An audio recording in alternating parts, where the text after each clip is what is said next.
भारत अपने पड़ोसी देशों के साथ, दूसरे देशों के साथ भी रिश्ते मजबूत करने के लिए सिर्फ व्यापार, रक्षा और पैसे के निवेश का ही इस्तेमाल नहीं करता, बल्कि अपनी पुरानी हजारों वर्ष पुरानी सांस्कृतिक विरासत को भी कूटनीति का बड़ा हिस्सा भारत बनाता है।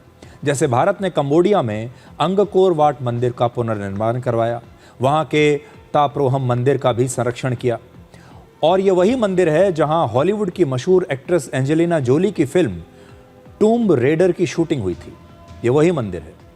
श्रीलंका के एक मंदिर के पुनर्निर्माण में भी भारत ने वर्ष 2015 में लगभग 10 करोड़ रुपए की मदद दी थी, और वियतनाम के माई सन सेंचुरी में स्थित एक प्राचीन हिंदू मंदिर परिसर का वर्ष 2022 में भारत ने पुनर्निर्माण किया। इसी प्रकार से भारत ने म्यांमार, बांग्लादेश, लाओस और नेपाल में भी कई सारे मंदिरों को दोबारा से बनवाया। प्रधानमंत्री मोदी के कार्यकाल में ये कल्चरल डिप्लोमेसी, ये टेम्पल डिप्लोमेसी बहुत तेजी से बढ़ी है, जहां भारत दूसरे देशों के साथ अपनी सांस्कृतिक विरासत को भी शेयर करता है और उस बॉन्ड को, उस रिश्ते को और मजबूत करता है संस्कृति के रिश्ते के जरिए। अब एक और खास बात, आज इंडोनेशिया के राष्ट्रपति खुद प्रधानमंत्री मोदी को एयरपोर्ट छोड़ने के लिए आए। इससे पहले जब प्रधानमंत्री मोदी इंडोनेशिया पहुंचे थे, तब भी वहां के राष्ट्रपति उन्हें खुद एयरपोर्ट रिसीव करने के लिए पहुंचे थे। यानी स्वागत से लेकर विदाई तक हर मौके पर इंडोनेशिया में प्रधानमंत्री मोदी के लिए सम्मान नजर आया, और आज भी वहां के राष्ट्रपति खुद उन्हें एयरपोर्ट पर सी ऑफ करने के लिए आए। अब ये तस्वीरें देखिए।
और जो सम्मान जमीन पर दिया गया प्रधानमंत्री मोदी को, वही सम्मान इंडोनेशिया के आसमान में भी दिखाई दिया। आज इंडोनेशिया से प्रधानमंत्री मोदी के विशेष विमान ने जैसे ही उड़ान भरी, उससे पहले ही इंडोनेशिया की वायुसेना के फाइटर जेट्स ने भी साथ साथ टेक ऑफ किया, और इंडोनेशिया के 5 फाइटर जेट्स ने अपनी हवाई सीमा में प्रधानमंत्री मोदी के विशेष विमान को एक बार फिर से एस्कॉर्ट किया।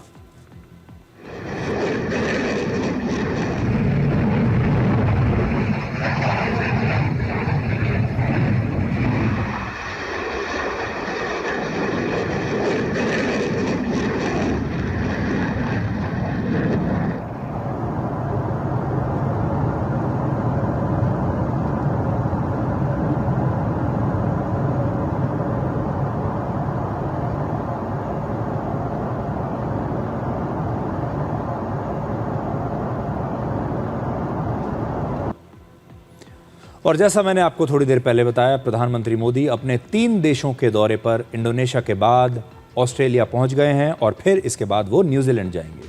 पहली नज़र में प्रधानमंत्री मोदी की ये 3 देशों की यात्रा एक सामान्य सी विदेश यात्रा नज़र आती है, लेकिन अगर मानचित्र पर इन तीनों देशों को आप एक साथ देखेंगे तो आपको एक बड़ी दिलचस्प तस्वीर दिखाई देगी। भारत से इंडोनेशिया, फिर ऑस्ट्रेलिया और उसके बाद न्यूजीलैंड, ये पूरा मार्ग हिंद महासागर से लेकर दक्षिण प्रशांत महासागर तक फैला हुआ है। इन तीनों देशों की लंबी समुद्री सीमाएं हैं, और प्रधानमंत्री मोदी का यह दौरा सिर्फ 3 देशों का नहीं, बल्कि पूरे इंडो पैसिफिक क्षेत्र में भारत को मजबूत करने की एक बहुत बड़ी कूटनीति है।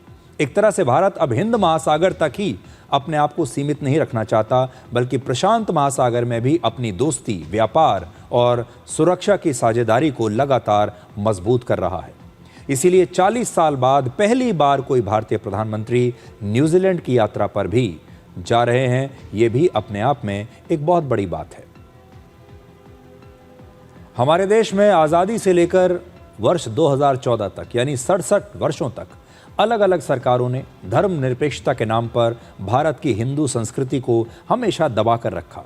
भारत के हिंदुओं में यह डर बैठा कर रखा कि सार्वजनिक स्थानों पर खुलेआम सनातन धर्म का प्रचार करना, सनातन धर्म के लिए नारे लगाना हिंदुओं को सांप्रदायिक बना देगा।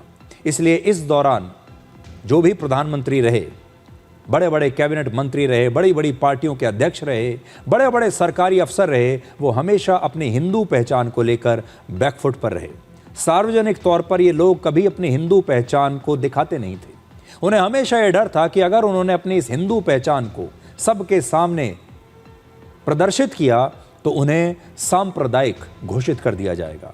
एक झूठे सेकुलरिज्म के नाम पर देश के तमाम प्रधानमंत्री मस्जिद तो जाते रहे, गुरुद्वारा जाते रहे, चर्च जाते रहे, लेकिन मंदिर जाने से बचते थे। लेकिन प्रधानमंत्री मोदी ने भारत की संस्कृति और हिंदुत्व की पहचान को अपनी अंतर्राष्ट्रीय डिप्लोमेसी का एक बहुत महत्वपूर्ण हिस्सा बना लिया है। आज प्रधानमंत्री मोदी का भगवा कुर्ता पहनकर इंडोनेशिया में एक शिव मंदिर जाना, वहां ओम नमः शिवाय का मंत्र जाप करना और वहां पर पूजा करना, यह दिखाता है कि भारत अब अपनी हिंदू संस्कृति और हिंदुत्व की पहचान को लेकर बैकफुट पर नहीं है, बल्कि भारत पूरी दुनिया को अपनी ये भगवा पहचान दिखाना चाहता है और भारत को इस पर गर्व है।